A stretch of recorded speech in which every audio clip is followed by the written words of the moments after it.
ஸ்டேஜுக்கு மேல அந்த பொண்ணு அந்த ட்ராப்குள்ள மாட்டிட்டா அப்படின்னு சொல்லும் போது இந்த இடத்துல தன்னை ஒரு கேமரா இப்ப காமிச்சிக்கணும்ன்றவன் அப்ப முதல் 5 வாரம் கேம்குள்ளேயே இல்லாம இந்த வண்டியை ஓட்டலாமா? ஏன்னா அவனுக்கு பொண்ணை தவிர வேற எந்த கேமும் கிடையாதுங்க. அவனுக்கு ஒரு நாமினேஷன் பண்ற புத்தி கூட கிடையாது.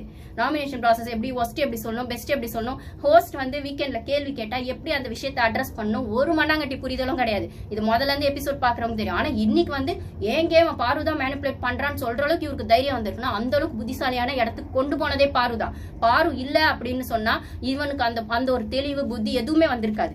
அப்படின்னு சொல்லும் போது இந்த ஒரு பொண்ணை ஒரு ஷோல வந்துட்டு பெண் புத்தின்னு சொல்றது, வாயை உடைச்சிருவேன்னு சொல்றது, அப்போ மூடிக்கிட்டுன்னு சொல்றது, இதெல்லாம் என்ன வார்த்தை? What is this nonsense? புரியல.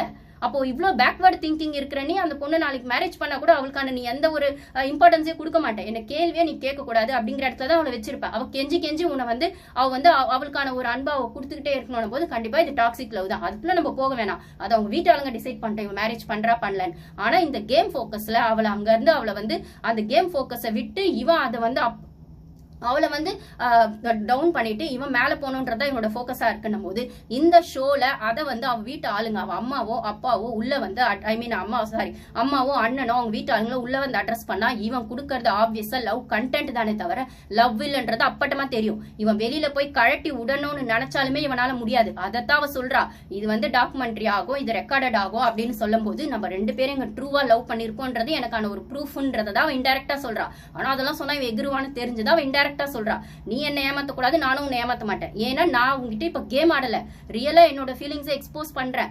அப்படி இருக்கிற பட்சத்துல நீ என்கிட்ட கேம் ஆடுறன்னு தெரிஞ்சா நான் உன்னை சும்மா விட மாட்டேன் அப்படிங்கறத அவ சொல்ல வரா. ரைட்டா? அது உண்மைதானங்க. அவர் ஒரு கேமா விட்டு கொடுக்குறேன்னு ஆனதுக்கு அப்புறம் அந்த ரிலேஷன்ஷிப் முக்கியம் தான், அந்த கேமை விட்டு கொடுக்குறேன்னு வரா அப்படின்னு சொல்லும் போது நீயும் அந்த ரிலேஷன்ஷிப்புக்கு உண்மையா இருக்கணுமே தவிர இல்ல இதை வெளியில போய் வச்சுக்கலாம் அப்படின்னு சொல்ற பட்சத்தை நீ அவளை பேசாம இருக்கணும். அவளே வந்தாலும் நீ தானே வெளில போய் பேசிக்கலாம்னு சொன்ன பாரு. அப்ப வந்து நான் சொன்னல பாரு, அதே மாதிரி மெயின்டைன் பண்ணலாம். அப்ப அந்த கேப்டன்சி டாஸ்க் முடிஞ்சதை பத்தி ஒரு ஃப்ரெண்டு பேச சொன்னாங்க, நான் அப்ப பேசல, இப்ப இந்த ஃப்ளோல பேசுறேன். அந்த கேப்டன்சி டாஸ்க் முடிஞ்சோடனே அவர் டவுனா இருப்பா, அதுக்கப்புறம் எல்லாரும் அவனுக்கு ஷேக்கன் கொடுப்பாங்க, இவன் வின் பண்ணதுக்கு சந்தோஷப்படுவாங்க. அப்படின்னாலுமே எல்லாரும் ஷேக்கன் கொடுத்தாங்க, எல்லாரையும் ஹக் பண்ண. நீ ஏன் பாரு ஹக் பண்ணிட்டு கிஸ் பண்ண? அந்த நெத்தில ஏன்டா கிஸ் பண்ண? அவ்வளவு உனக்கு அப்ப வந்து நீ வந்து அவ கோவப்படக்கூடாது, இந்த இடத்துல அவ கேமரா இடக்கூடாது. உனக்கு வந்து ஒரு நல்ல ஒரு ரிலேஷன்ஷிப்ல ஒரு நல்ல ஃப்ரெண்டா இருக்கணும், இல்ல மோர் தென் ஃப்ரெண்ட்ஷிப்குள்ள அந்த பாண்டிங்குள்ள அவ போயிட்டு அவ வந்து நம்ம லூஸ் பண்ணிட்டோமேன்னு ஒரு நிமிஷம் கூட அவளுக்கு அந்த யோசனை வந்துடக்கூடாது. ஒரு நிமிஷம் அவளுக்கு அந்த யோசனை வந்தாலும் அவ கேம் பத்தி திங்க் பண்ணுவா, அடுத்து நம்மள எப்படி அடிக்கலாம்னு திங்க் பண்ணுவா, அடுத்து இந்த கேம்ல நம்ம கூட எப்படி காம்படிட் பண்ணலாம்னு திங்க் பண்ணுவா. அவளை அந்த இடத்துக்கே யோசிக்க விடாம டக்குன்னு ஒரு எமோஷனல் ஃபுல் ஸ்டாப் அங்க வைக்கணும் தான் நீ கிஸ் பண்ணிட்டு அதுக்கப்புறம் அந்த இடத்துக்கு போல.